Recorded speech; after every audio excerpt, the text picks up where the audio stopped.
संकल्प क्यों करते हो? पता नहीं शाम तक जीवित रहें कि ना रहें, हमें भरोसा नहीं, तो हम संकल्प क्यों करें? भाई मैं ये करूंगा, ये संकल्प तो वो करे जिसको कल का भरोसा हो। अपने लोग तो ऐसे मृत्यु लोक में है कि अगले सेकंड का भरोसा नहीं। तो ऐसी प्रार्थना करनी चाहिए कि हे प्रभु, यदि आपने मुझे जीवन दिया, सामर्थ्य दिया, समय दिया, तो ऐसी हमारी भावना बन रही कि हम 108 परिक्रमा कर लेंगे।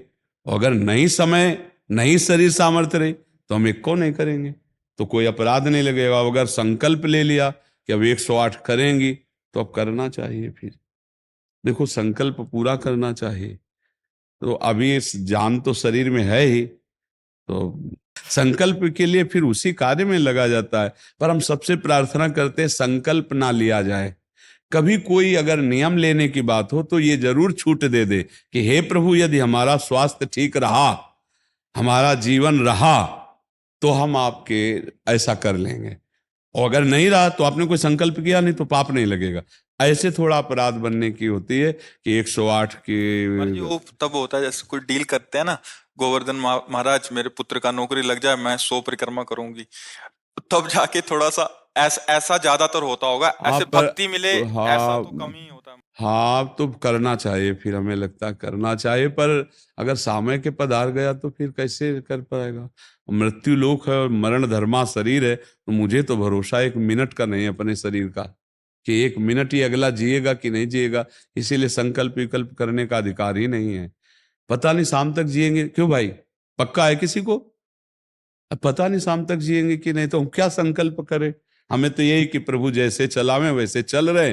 परिक्रमा करवा दिया, परिक्रमा करने बैठे बैठे राधा राधा जप रहे, मांग के खा लिया, भगवान के भरोसे बाबा जी। ऐसे गृहस्थी में अपने धर्म कर्म किए, जब समय मिला तो परिक्रमा कर गए। अच्छा, प्रार्थना करना स्वामी से कोई गलत बात नहीं कि हमारे बच्चे की नौकरी लग जाए, हमारा काम बन जाए, जरूर करो। भगवान से नहीं करोगे तो किससे करोगे? करना चाहिए। पर ये करके कि हमारी कामना पूर्ण कर दो, हम इतना करेंगे, फिर बंधन हो जाएगा। हम इतना क्यों कहें, तुम्हारी परिक्रमा करेंगे तो हमारा काम पूर्ण? स्वार्थी हो क्या? हमारे पिता हो, हमारे स्वामी हो, हमारी जरूरत है, मांग रहे कि प्रभु हमें एक संतान दे दो, हम आपको कुछ करेंगे। ये हम में बस नहीं, हमारे पास तो जो कुछ दिया हुआ सब आपका है नाथ। स्वाभाविक 108 परिक्रमा लग जाए, कोई बात नहीं। संकल्प मत करो, मांग जरूर लो, तुम्हें मांगना है। और छूट दे दो कि प्रभु यदि उचित हो तो ऐसा करना, अगर उचित ना हो तो प्रभु लाख बार मांगो तो भी पूरा मत करना। ये भक्तों की मांगे होती हैं, ये सत्संगियों की मांगे होती है कि नाथ मेरी आवश्यकता तो है, पर अगर आपको उचित लगे तो आप दे देना, और अगर उचित ना लगे तो मेरे मांगने पर भी आप ना देना। ये जब ये बात बनी रहती है कि जितना नाम जप होना चाहिए उतना नहीं होता, उतना, ये बात तो हमारे में भी है। इतनी पीड़ा तो हमको भी बनी रहती है कि जितना होना चाहिए उतना नहीं होता। इतनी पीड़ा हम अपने गुरुदेव भगवान में भी देखी। एक दिन उन्होंने कहा क्या बताएं, जीवन निकल गया, छक के नाम जपने को नहीं हुआ, रात दिन मंत्र में नाम में लगे गए, रात दिन 10 वर्ष समीप रह के सेवा में रहे। तो देख, बोले क्या बताऊं, पूरी जिंदगी निकल गई, छक के नाम जपले को नहीं मिला। तो भगवत भजन करने वाले में भजन की इतनी भूख बढ़ जाती है कि रात दिन भजन करने पर भी उसको ऐसा अनुभव होता है कि जैसा होना चाहिए वैसा। यही अखंड भजन बनाता है, यही अखंड। पर इस अखंड भजन होते हुए भी रोना आएगा कि प्रभु मुझे भजन करने की रुचि दे दो। यही भजन, असली भजन का ही फल है। भजन करते हुए भजन की इतनी भूख होना कि भगवान से भजन ही मांगना कि प्रभु मुझे भजन करते। अभी वो भजन नहीं होता जैसा प्रेम से होना चाहिए। हर एक महात्मा को, हर एक भजनानंदी को अनुभव होगा। और ये अगर हुआ तो भजन अखंड होने लगेगा। क्योंकि हम जिसकी पीड़ा महसूस करते हैं उसको हम भूलना कैसे बर्दाश्त कर पाएंगे? तभी वो अखंड स्मृति कर पाता है। और जो संतुष्ट हो जाता है भजन में, वो भजनानंदी नहीं होता। जो भजन में असंतुष्ट और भोगों में संतुष्ट रहता है वही भजनानंदी कहा जाता है। अपनी बात कहते हैं, मुझे तो गुरुदेव ने संभाला, नहीं तो साधन भजन हो रहा था और वो अहंकार जनित था। जब गुरुदेव ने कृपा करी तो हमारे अहंकार को चकनाचूर हुआ। तब ये बात समझ में आई कि गुरु कृपा से मोक्ष मूलम गुरु कृपा। गुरुदेव भगवान साक्षात करुणामय प्रियालाल के स्वरूप हैं। वो जब कृपा करते हैं तो अहंकार नष्ट हो जाता है, और अहंकार नष्ट होते ही दैन्यता आ जाती है। और प्रियालाल को दैन्यता बहुत प्रिय है, और वो दैन्यता कृपा से ही आएगी, और गुरु के चरणों में आसक्त रहो। देखो, हम आपको गुरु महिमा की एक बात बता दें, जब हम कोरा कागज होकर गुरुदेव के चरणों में समर्पित होते हैं, तभी हमारी हृदय में लिखा पढ़ी सही होती है। हम लोग क्या होते हैं, पूरा कागज रंगे हुए पहुंचते हैं और अपनी बुद्धि लड़ाते हैं गुरुजनों पर, इसीलिए हमारा काम बन नहीं पाता। यदि हम बच्चा बन के गुरु के चरणों में जाएं, जैसा बोले वो वैसा करने लगे, तो गुरु को भी पता नहीं चलेगा, इससे शिष्य की उन्नति हो जाएगी अध्यात्म की, क्योंकि उसने उनको भगवान माना है।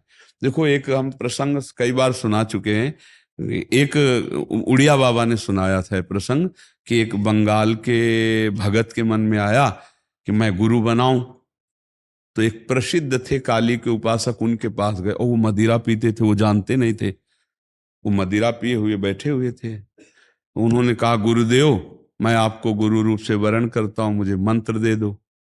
तो शराब के नशे में लड़खड़ाते हुए मंत्र बोले, तो अशुद्ध मंत्र और अशुद्ध अवस्था, पर वो सीधा सरल भक्त भगवान मान के गुरु की छवि लेके पूजा में रख के और मंत्रानुष्ठान, अशुद्ध मंत्र। 1 साल ही हुआ कि मां भद्रकाली प्रकट हो गई, काली, और उनका बेटा, तेरा गुरु ढोंगी है। तो उनका, मां, पहली बात तो आप गुरु को ऐसा ना बोले, गुरु हमारे परब्रह्म है, आप ऐसा ना बोले। बोले, बेटा तू बहुत सरल है, जानता नहीं, वो शराब पीता है, और जो मंत्र दिया ना वो अशुद्ध है। माँ ने कहा। तो उनका, माँ, अब तो और विश्वास आपकी बात पे नहीं रहा। अगर गुरु ने अशुद्ध मंत्र दिया होता तो तुम 1 साल में आ गई, कैसे आ गई? बोले, बताने आई हूं कि मंत्र अशुद्ध है। तो उनका, माँ, मैं अपने गुरु निष्ठा और गुरु मंत्र को नहीं छोड़ सकता, आप जाओ। तो उनका बेटा, मैं तुम्हारी गुरु भक्ति पे प्रसन्न हुई, और आज से मेरे सिद्ध करने का मंत्र यही होगा जो अशुद्ध मंत्र। ऐसा गुरु भाव किया जाता है। गुरु को परब्रह्म साक्षात माना जाता है। परब्रह्म में दोष दर्शन नहीं होते, दोष हमारी बुद्धि का है। अगर बुद्धि का दोष निकाल दे तो देखो, मत्ता परतरम नान्यत किंचिदस्ति धनंजय, भगवान कह रहे मेरे सिवा कोई और है नहीं। फिर हम गुरु को दोष दर्शन में देखें, कहीं ना कहीं हमसे त्रुटि हो रही। हमें घोर पापी में भी भगवान देखना है, तो गुरु में भगवान देखने में क्या बात है? विचार करके देखिए, जब हम गुरु में भगवान देखते हैं तो अपना समर्पण करते हैं, और जब वो हमारे साथ उल्टा व्यवहार करते हैं और हम सह जाते हैं तो हमारा अहंकार नष्ट हो जाता है। वहीं वहीं रहकर उसको चोट पहुंचने दो अहंकार को, और अहंकार जब मिटिया मिट हो गया, तब कृपा उदय हुई, तब समझ में आया को हो साक्षात परब्रह्म गुरुदेव हैं। गुरुर् ब्रह्मा गुरुर् विष्णु गुरुर्देव महेश्वरा, गुरु साक्षात परब्रह्म तस्मै श्री गुरु। गुरु में भगवान बुद्धि करना बहुत कठिन बात है, सबसे कठिन बात विश्व में, समझ लो। गुरु में परब्रह्म बुद्धि करना, और गुरु में परब्रह्म बुद्धि नहीं तो कुछ भी कर ले, अहंकार नष्ट नहीं होगा। यह खुली बात कह रहे, गुरु ही एक वो खिलाड़ी है जो हमारे अहंकार को मिटिया मेट कर दे सकते हैं, दूसरा नहीं, दूसरा नहीं। इसीलिए ध्यान मूलम गुरु मूर्ति, पूजा मूलम गुरु पदम, मंत्र मूलम गुरु वाक्य, मोक्ष मूलम। गुरु का चरणामृत पियो, गुरु की चरण रज लगाओ, और गुरु के आगे एक तुच्छ सेवक की तरह रहो, अभी दैन्यता आ जाएगी।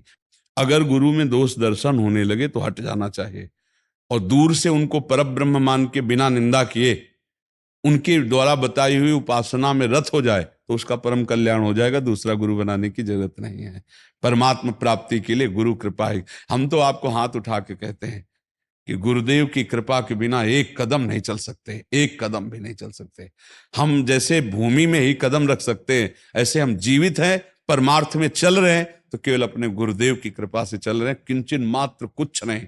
केवल वो ऐसे पकड़े हुए हैं तो हम चल रहे हैं, अगर वो ऐसे छोड़ दें तो धम्म से गिर जाए। गुरु कृपा ही केवलम, गुरु कृपा है। वो दैन्यता गुरु कृपा से आती। महाराज जी, धन्य भाग है आपकी कि आप दैन्यता चाहते हैं। हाँ, परम कृपा है वैष्णव आचार्यों की। बस चुपचाप चलते रहिए, किसी की निंदा मत करना और किसी के दोष दर्शन मत करना, बस इसी से दैन्यता आ जाएगी। और दैन्यता में रोना आता है, जैसे अब आपका दैन्यता में रोना आता है कि मुझ जैसे अधम पर इतनी कृपा श्री कृष्ण की, महाप्रभु की, गुरु की, तो वो हृदय निर्मल होता चला जाता है। जब रुदन होता है ना प्रभु के उसमें,